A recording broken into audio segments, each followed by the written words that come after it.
Come to the state. Make it easy. Not all this cumbersome that some people will apply for 2-3 years. They will not even get the land. They will get discouraged. Even the little money they save that they wanted to go into farming, they will use the money somewhere else. We have so many lands somewhere. Not only just providing the land, as I keep on saying, encourage them by providing tractors to clear the land. Because by the time you wanted to use cutlass, how many are you going to clear? Like myself, I keep on saying that if with 100 acres, at least with tractor, within 5 days we clear. But if I'm going to use manual, it will take me months. Well, and do we still have agro extension services? We still do. But what's their role now in this new vision of agricultural diversification? Their role is still to encourage people that wanted to go into farming or existing farming, to really encourage them or to give them modern tools, maybe informations, especially on terms of information.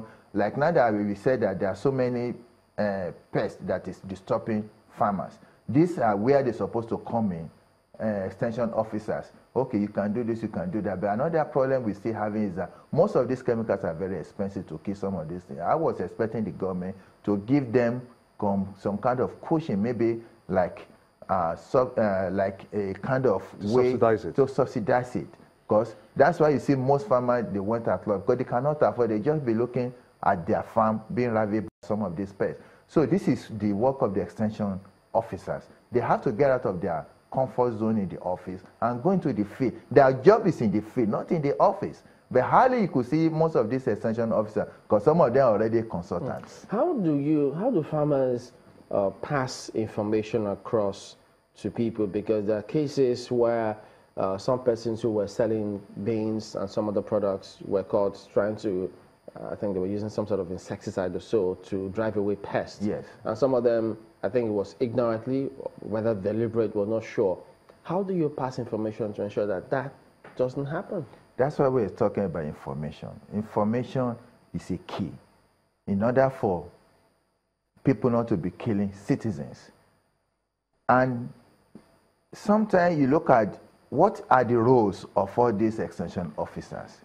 Sometimes you don't even see what they are really doing until you go to their office, like in the one in Lagos is at Okoba. You have to go there, and sometimes they don't even have enough. They need to hire more people and try to put them in some of the local government that they know where all the farmers are.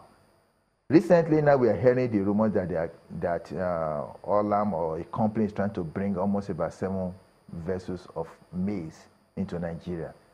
The Association of Farmers Association, we are kicking into this. We already wrote a letter to the president that this maize should not land into Nigeria. If not, most of the few farmers that already planted some of this maize is going to kill their business, especially in the local content. We cannot say we're encouraging farmers and at the same time encouraging importation of things. So these are the things we really need to do. And rice is doing well now because of the stand the federal government is taking that rice should not be coming through the border one way or the other. So a lot of farmers are growing it. Most of the states are growing rice. How many farmers do we have in Lagos? In Lagos, I think we have almost about 500,000 farmers. 500,000 farmers, yes. And they are into staple food production. Most of them are subsistence. Maybe they have 1 acre or 3 plots. To me, I don't count those ones as farmers, but as a gardener. Because with the population here, as a gardener, when you have a 3 plus and you say you're a farmer, you're not a farmer. What can you produce? So in other words, these 500,000 farmers, yes, they want to expand their businesses. Some of them have got 2 plots, 3 plots. Sure. So the Lagos State doesn't have that much land to. Yes. How do we harness these 500,000 farmers just so that we have better results at the end? Say increase yield by as much as 50%, because 500,000 is a huge number. It's a huge number, and that is why the Lagos State government is encouraging farmers to be in cooperatives. If you form a cooperative, then maybe some of these extension officers will be able to come there and say, okay, let's do this, and the Fadama will be able to come in, but the Fadama to me need to be revived because it's really, they have really... Fadama in the north or in Lagos? Even in Lagos, there's Fadama every state. There's Fadama every state. Fadama 1, Fadama 2, Fadama 3, all those names does not even have farmers. All what they want is results. All what they want is give us modern tools. Ordinary modern tools to even till the ground after planting your maize, it costs about 150,000 naira. How many farmers can afford this?